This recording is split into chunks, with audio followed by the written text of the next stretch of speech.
idea is to grow the business without adding bricks and mortar and without adding bodies. So we really focus on the process.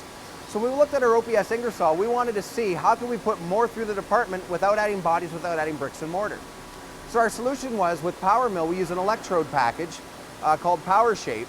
We can extract the electrodes using direct modeling tools and parasolids, which is much quicker than what they had before. And then PowerShape is also able to create these script files that contain volume of the electrode design, area of the electrode design, tool change. It's like night and day. Before, you had to, I would switch it to surfaces, then I would make an area of solids, and then I would create a plane, and then I would extract it. And now it's just click, click, click, done. We're going to look at an electrode that we've already made. We're going to pull it into the wizard. It also has an icon in the wizard that allows me to rotate my base holder so that it saves on carbon. I'm telling it that I want to use a 3R holder. We had PowerShape custom make a few items inside here so that it'll meet Cavalier Tools needs. The wizard allows us to get our VDIs, virtually all the information we need to burn. And then we use the custom script. Now that we've finished designing the electrode, we just simply pull it into Power Mill. It's already in cut position. It has a stock block made around it.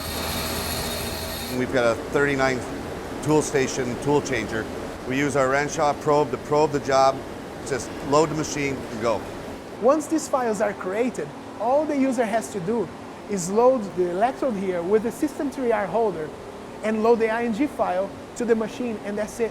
The machine knows where to go in XYZ, knows the C-axis rotation, knows the burning location, and this is all being done through PowerShape. We're roughly between about 3 to 5 times faster than our current process.